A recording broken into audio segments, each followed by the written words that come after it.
So what will do is ఈ బౌల్లో కొన్ని వీళ్ళందరి పేర్లు రాసాము. సో ఎవరి పేరు వస్తే వాళ్ళు క్వశ్చన్ అడుగుతారు, లేకపోతే వాళ్ళు మీతో మాట్లాడతారు. Either they share their experiences or they ask a question. Prasanna Jyothi. నమస్తే మేడం, నా పేరు ప్రసన్న జ్యోతి కనపాల. నేను మంగళగిరి నుంచి వచ్చాను మేడం, గుంటూరు జిల్లా మంగళగిరి నుంచి వచ్చాను. నేను ఏఎన్ఎంగా వర్క్ చేస్తున్నాను మేడం, సచివాలయం ఏఎన్ఎం పోస్ట్. 2019కి ముందు ఒక సాధారణమైన ప్రైవేట్ హాస్పిటల్లో నేను వర్క్ చేస్తూ ఉండేదాన్ని. కానీ 2019లో సార్ ఇచ్చిన మరి భారీ స్థాయి రిక్రూట్మెంట్ వల్ల మరి నేను ఇక్కడ ఈ పోస్ట్లో ఉండటం అయితే జరిగింది.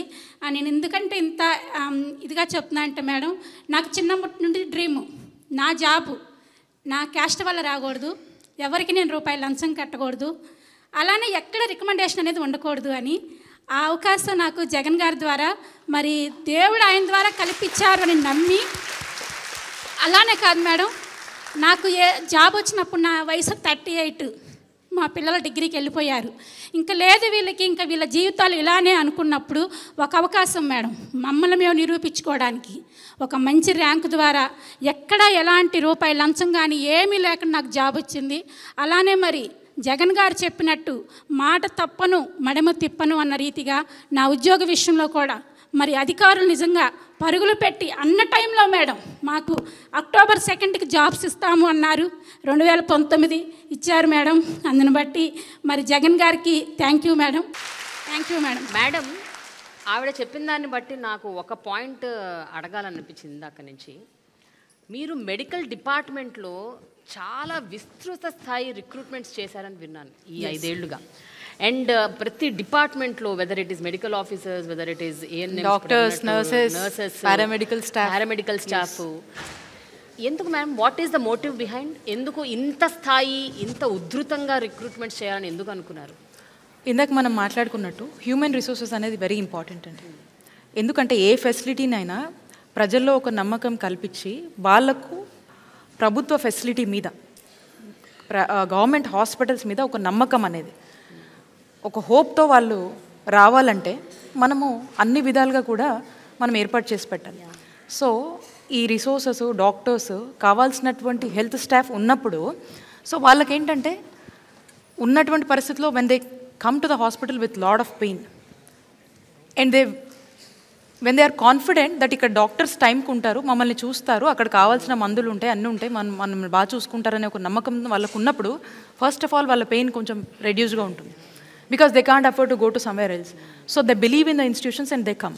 And if you can keep up the faith by ensuring every resource and every infrastructure facility, I think they are the most happiest person.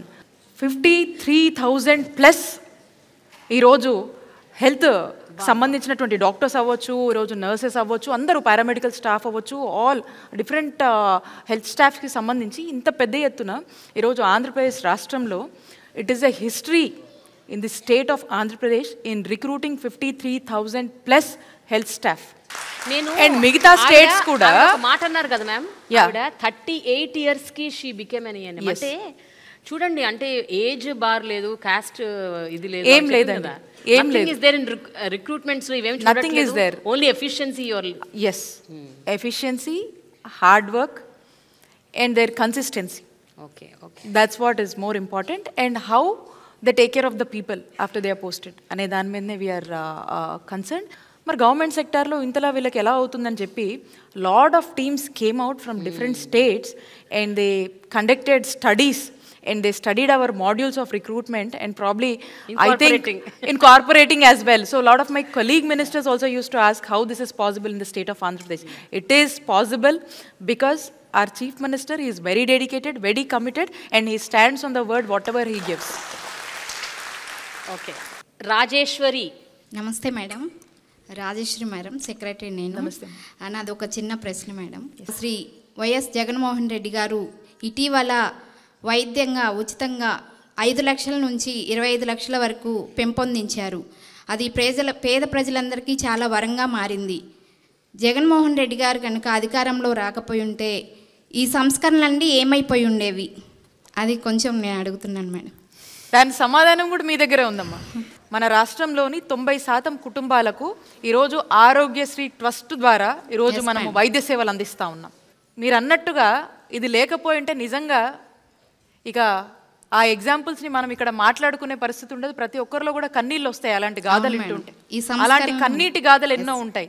So కాబట్టి ఈరోజు ముఖ్యమంత్రి గారు అలా జరగడానికి వీల్లేదు.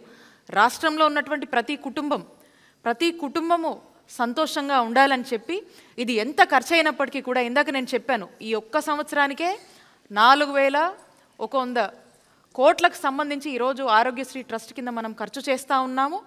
అండ్ మనం వచ్చినక్కడి నుంచి కూడా మనం చూసినట్టయితే ఈ 4.5 సంవత్సరాల్లో 10,000 కోట్లకు పైగా కూడా ఖర్చు చేశాము.